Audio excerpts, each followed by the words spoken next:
Bonsoir à tous, j'espère que vous allez bien, que vous avez passé une bonne journée, que tout va bien pour vous et que tout se passe bien dans votre vie. Aujourd'hui, on va procéder à un unboxing car on est en 2018. Unboxing de Lego Harry Potter. On va voir ce que ça donne les gars, c'est la Ford volante tout simplement.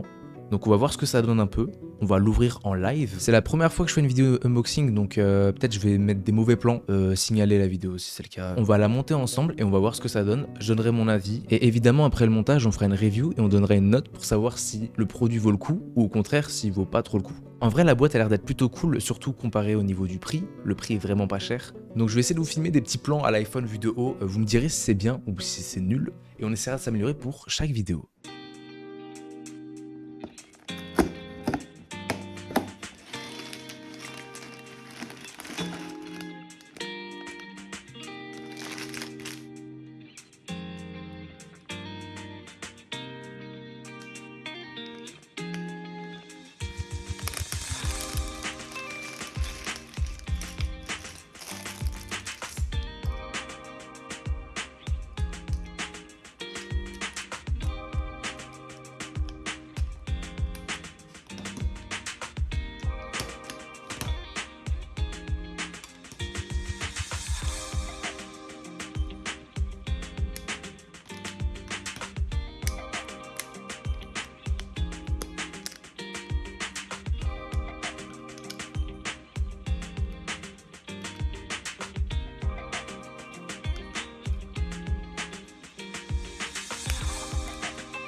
Bon, j'ai fini de monter la voiture comme vous l'avez vu. En vrai de vrai, elle fait le taf pour le prix que c'est.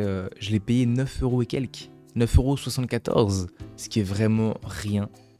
Surtout que c'est un produit sous licence, donc c'est vraiment rien. Donc je vais vous la montrer. Donc elle est vraiment pas mal. Niveau défaut, il y en a quand même quelques-uns, notamment à l'arrière. La tronche de l'arrière, c'est un peu grossier quand même. Même le coffre et tout, c'est pas fou. Ici là c'est très balèze alors qu'à l'avant il n'y a rien, c'est pas trop homogène et le toit est super plat. On dirait une voiture de golf un peu, mais après en soi de devant et même le style en général il est vraiment réussi. Là je suis vraiment sur des détails et à la limite il y a vraiment le volant. Alors je sais pas si vous allez le voir, le volant c'est vraiment juste un cercle noir, c'est un plateau. Est-ce que c'est quelque chose qui font depuis il n'y a pas si longtemps que ça?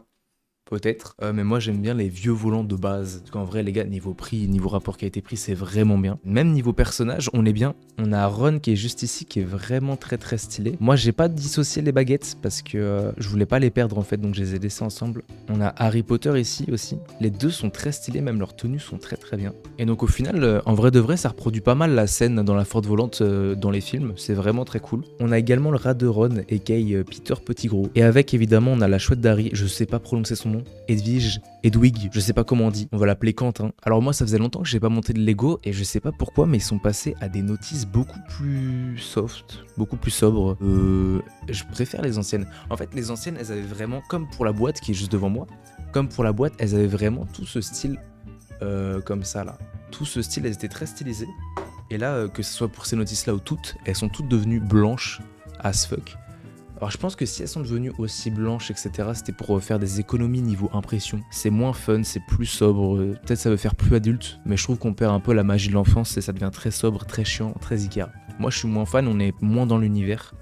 Et je pense que Lego le sait que c'est moins bien, mais il y a des économies à faire. Ils étaient vraiment pas grands, il y avait 3 stickers et ils étaient pas trop gênants à mettre, sauf celui de la plaque là, le plus grand, la bleue, il était un peu plus dur. Mais 3 stickers, ça va, je peux pas me plaindre. En vrai de vrai, c'est pas choquant. En vrai, j'ai dit plein de choses négatives sur ce produit, mais en vrai, il est vraiment bien. C'est incroyable pour un enfant, c'est quand même incroyable. C'est 9 € et quelques. C'est abordable, je pense, pour la plupart. Donc c'est vraiment, vraiment bien. Moi, j'adore les petits produits comme ça, vous verrez. Vous verrez dans les prochaines vidéos, on a encore plein de choses à déballer. Mais les petits produits comme ça, c'est mes préférés. Parce qu'ils touchent vraiment tout le monde et tout le monde peut se le procurer. Niveau construction, c'est vraiment intéressant. La gamme Lego Harry Potter a présenté plusieurs forts déjà, il y en a eu dans plusieurs sets. J'en ai monté au moins 2-3 au total. Et à chaque fois, ils arrivent à faire des voitures vraiment différentes, que ce soit au niveau de l'esthétisme, tout en respectant la Ford évidemment, mais aussi au niveau de construction. Donc c'est vraiment très bien. Si je devais donner une note au set de manière générale, je donnerais la note de 7 sur 10 tout simplement.